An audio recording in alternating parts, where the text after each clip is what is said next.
Welcome back. We're going to start chapter 28 of Genesis. Ready? Let's read. This one's going to be about how Jacob flees to Laban's. Okay?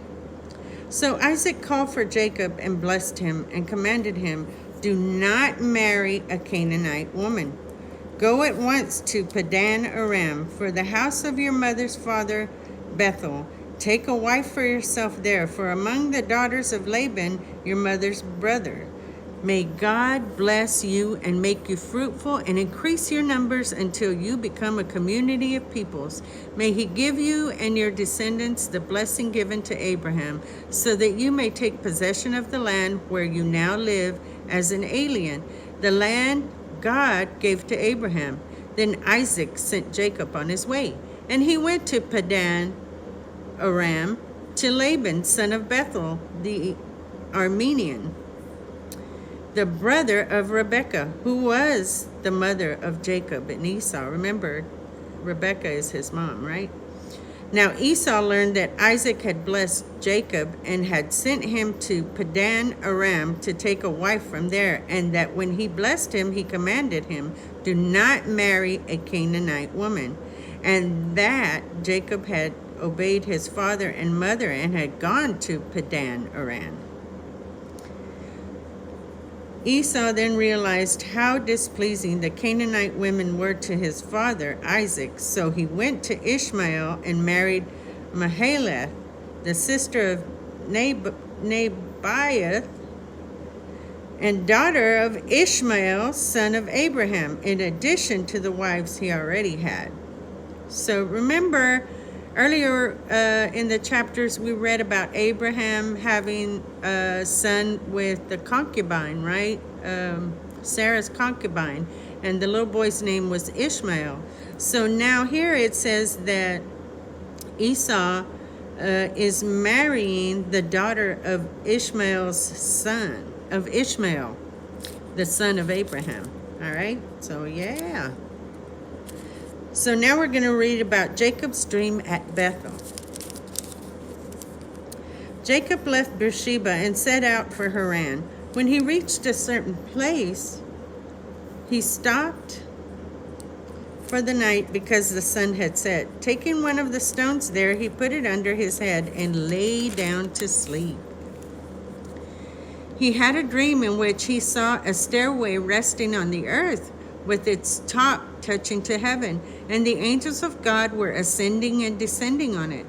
There above it stood the Lord, and he said, "I am the Lord, the God of your father Abraham, and the God of Isaac. I will give you and your descendants the land on which you are lying. Your descendants will be like the dust of the earth, and you will spread out to the west and to the east, to the north and to the south. All peoples on the earth will be blessed through you and your offspring.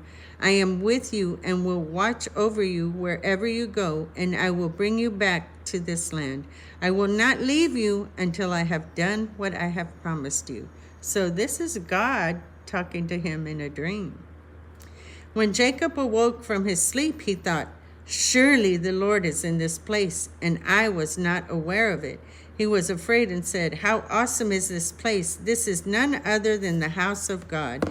This is the gateway of heaven." Early the next morning, Jacob took the stone he had placed under his head and set it up as a pillar and poured oil on top of it. He called that place Bethel, though the city used to be called Luz.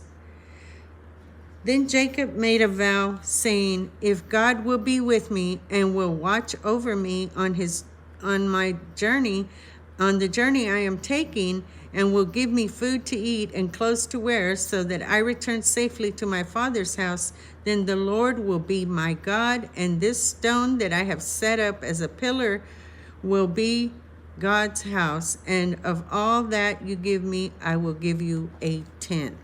Okay? So it used to be in the old days, they would, when they had major things happen like that, pertaining to them and their relationship with God, they would set a stone in a place to mark that spot. And so that's what he did. He set up his stone there, and he called the place Bethel. right? And then he also talks about giving the Lord a tenth, which refers to tithing. And when if you don't know about tithing, tithing means you give 10% of whatever you have to the Lord, whatever you make. Nowadays, back then, it was fruit, the fruits, the animals, whatever they worked for that they made, they would give to the Lord or to the priests, right?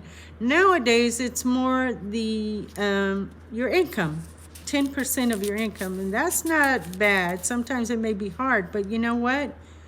How would you like to give God 90% as a tithe? Whoa, wouldn't that be hard? Yeah. So 10% is not too bad. And in return, God watches over you and blesses you, and it's just a blessing that you need, so don't take chances. Pay your tithes, all right? That is the end of chapter 28. If you don't mind, and if you haven't, subscribe down on the button below, share with your friends, and I'll see you in chapter 29. All right? See you soon.